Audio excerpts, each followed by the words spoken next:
Hello children, welcome back to online class. In this video, we will learn how to find equivalent fraction of the given fraction. तो प्यारे बच्चों, आज की इस online class में आप सभी बच्चों का एक बार फिर से हार्दिक स्वागत है। आज हम सीखेंगे समतुल्य भिन्न के बारे में। किसी भी भिन्न का समतुल्य भिन्न कैसे निकाला जाता है देखा जाए बच्चों, यहाँ पे सीखा जाए। समतुल्य भिन्न। आओ बराबर माप की कागज़ की 4 पट्टियाँ लें। सबसे पहले हम 4 पट्टी लेंगे कागज़ की। यहाँ पे ये पहली पट्टी है, यहाँ पे दिखाई दे रहा है, और चारों पट्टी बराबर साइज़ की रहेंगी। पहली पट्टी है, अगर हम इसको देखें तो यहाँ पे 1 2 भाग है, इसको हम देख सकते हैं। यहाँ पे ये 2 भाग है इस तरह से, और इसका एक भाग क्या है, रंगा हुआ है।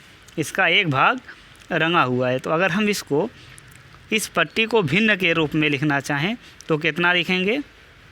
इस पट्टी को अगर हम भिन्न के रूप में लिखना चाहें तो इसको हम लिख सकते हैं, इसके रंगीन भाग को 1/2, क्योंकि एक भाग इसका रंगा हुआ है तो रंगे भाग को हम इस प्रकार से लिख सकते हैं 1/2।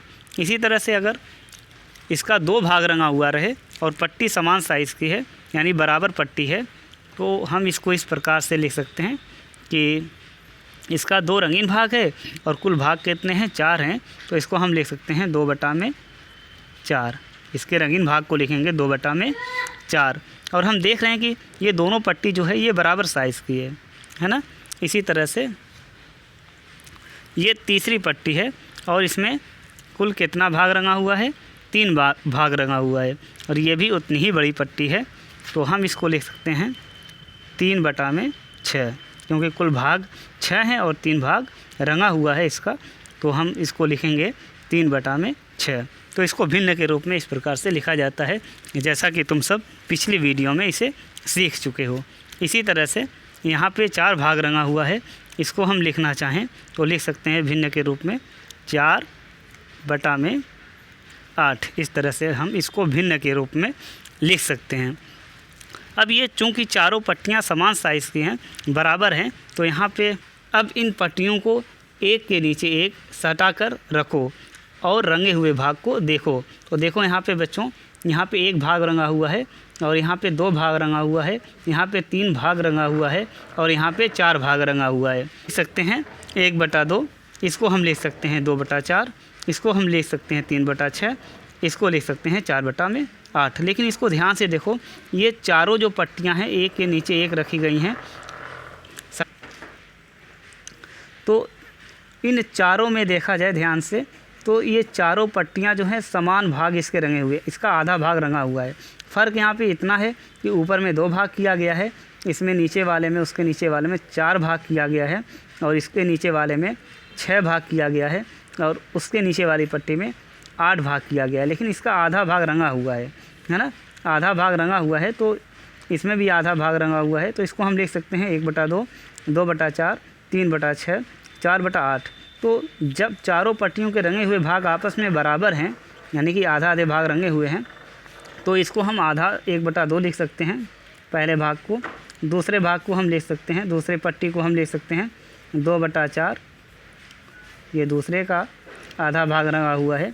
और ये तीसरी पट्टी जो है इसका आधा हिस्सा इसका रंगा हुआ है, आधा भाग रंगा हुआ है, तो इसको हम लिख सकते हैं 3/6। और इसको हम लिख सकते हैं, इसका 4 भाग रंगा हुआ है, तो हम इसको लिख सकते हैं 4/8।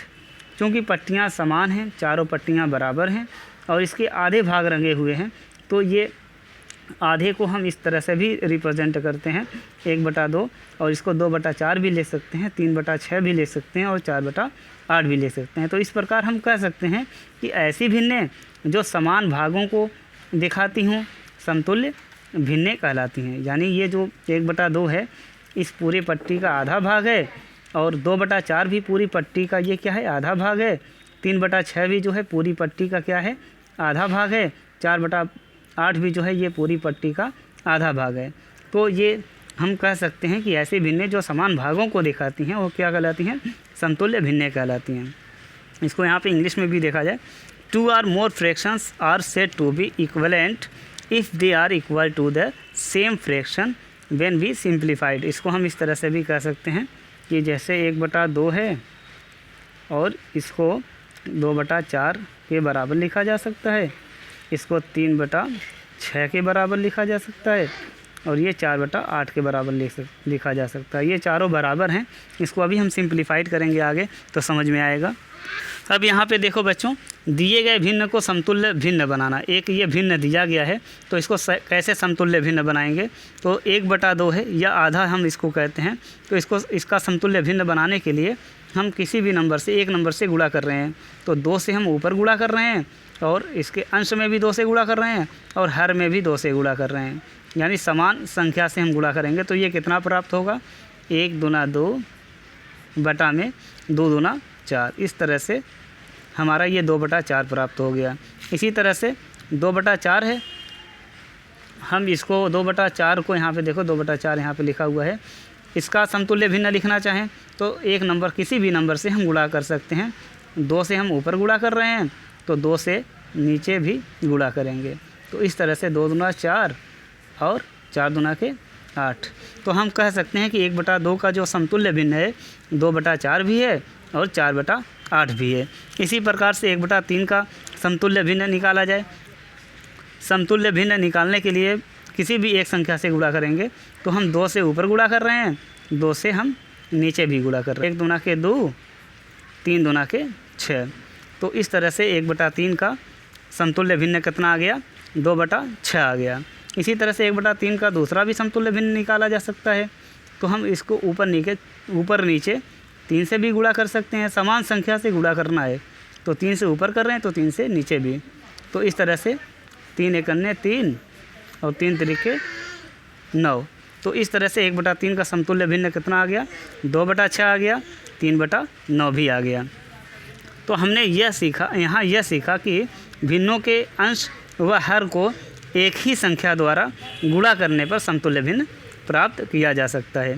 जैसा कि यहाँ पे दिखाई दे रहा है, 1/2 का समतुल्य भिन्न हमने 2 से गुणा किया था ऊपर नीचे, 1/3 का समतुल्य भिन्न हमने यहाँ पर भी 2 से ऊपर नीचे गुणा किया था। इसी तरह से हमने यहाँ देखा था 2/4 का समतुल्य भिन्न तो ऊपर 2 से ऊपर नीचे गुणा किया गया था तो 4/8 आ गया था। और 1/3 का समतुल्य भिन्न यहाँ पे हमने 3 से ऊपर नीचे गुणा किया था। किसी भी एक संख्या से करना है, चाहे वो 2 हो, 3 हो, 4 हो, कोई भी संख्या हम लिख सकते हैं। तो 1/3 का समतुल्य भिन्न हमें प्राप्त हो गया था 3/9। तो सोचो बच्चों, यहाँ तो हमने गुणा किया था, क्या भिन्न के अंश व हर में समान संख्या से भाग देकर भी समतुल्य भिन्न प्राप्त किया जा सकता है? और समझो बच्चों, यहाँ पे 4/8 है यहाँ पे पहला भिन्न, तो क्या हम यहाँ पे भाग देकर भी समतुल्य भिन्न प्राप्त कर सकते हैं? जैसा कि हम अभी देख रहे थे गुणा करने पर, अगर हम भाग दे रहे हैं, यहाँ पे 4 से भाग दे रहे हैं और यहाँ पर भी एक ही नंबर से भाग देना है समान संख्या से, तो अगर हम 4 में 4 से भाग देते हैं तो यहाँ पे 1 आएगा और यहाँ पे 8 में 4 से भाग देते हैं तो 2 आएगा। तो 4/8 का एक भिन्न आ गया 1/2, इसका समतुल्य भिन्न 1/2 हो गया। इसी तरह से 3/6 को देखा जाए, किसी भी एक नंबर से भाग देना, इसमें हम 3 से भाग दे रहे हैं और इसमें भी हम 3 से भाग दे रहे हैं। तो यहाँ पे हम देख रहे हैं 3 में 3 से भाग देने पर 1 आएगा, ऊपर अंश 1 आ गया, और 6 में 3 से भाग देने पर हर कितना आएगा, यहाँ पे 2 आएगा। इसी तरह से हम देख रहे हैं 2/4 में हम किसी भी एक संख्या से भाग दे रहे हैं, यहाँ पे 2 में ऊपर भी दे रहे हैं भाग, अंश में भी, और 4 में यानी हर में भी 2 से भाग दे रहे हैं, समान संख्या से 2 से ही हम भाग दे रहे हैं यहाँ पे।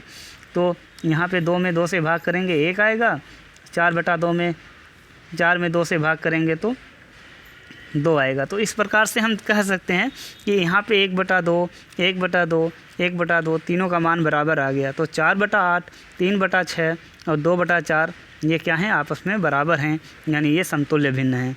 इस प्रकार हम कह सकते हैं कि भिन्न के अंश व हर में समान संख्या से गुणा या भाग, यानी पहले गुणा या भाग दोनों के लिए दोनों करने पर भिन्न का समतुल्य भिन्न मिलता है, अर्थात भिन्न का मान नहीं बदलता है, यानी भिन्न का मान बदलता नहीं है। अगर समान संख्या से हम भाग करते हैं या समान संख्या से हम गुणा करते हैं तो भिन्न के मान में परिवर्तन नहीं होता है। जैसे 4/8 है तो हमने 4 से भाग किया, 4 से यहाँ पर भी भाग किया अंश और हर दोनों में, तो ये 4/8 का समतुल्य भिन्न 1/2 भी होगा, या 4/8 का मान जो होगा 1/2 के मान के बराबर होगा।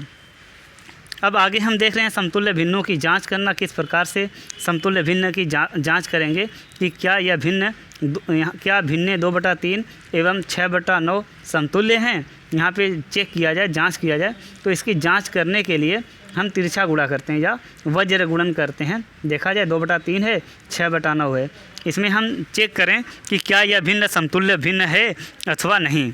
तो इसके लिए हम पहले वाले भिन्न के अंश से दूसरे वाले भिन्न के हर से गुणा करेंगे और इसी प्रकार से दूसरे वाले भिन्न के अंश से पहले वाले भिन्न के हर से गुणा करेंगे। तो हम देख रहे हैं 2 का 9 में गुणा कर रहे हैं तो 2 9 18 हो जाएगा और दूसरे वाले भिन्न के अंश में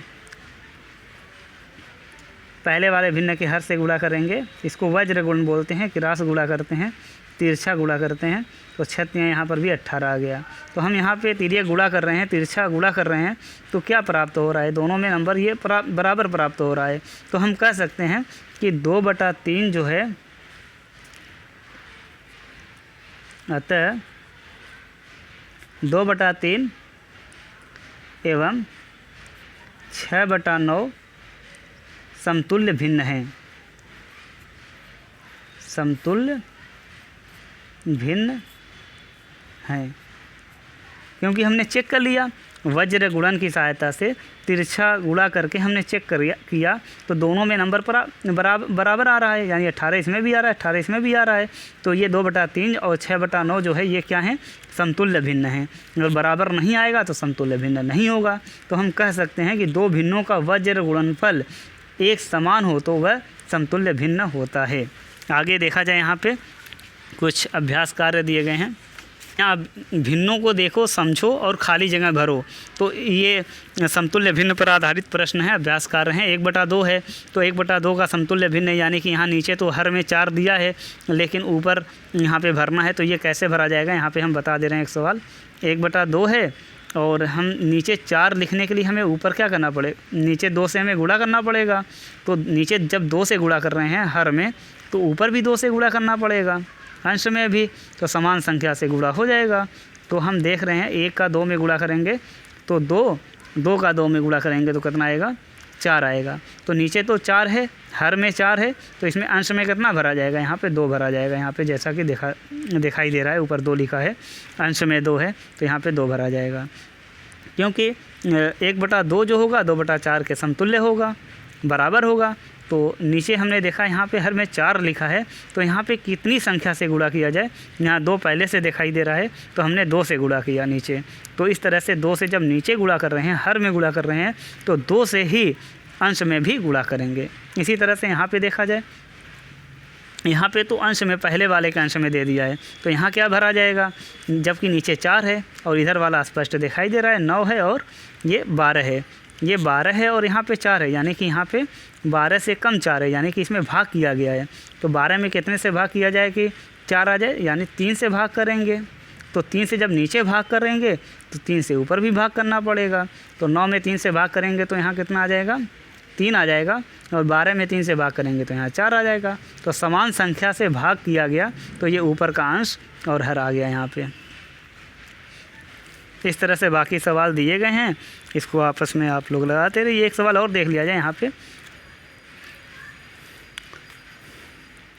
देखो बच्चों, ये प्रश्न दिया गया है 4/12 और ये ऊपर स्पेस है, खाली जगह है और ये नीचे 3 है।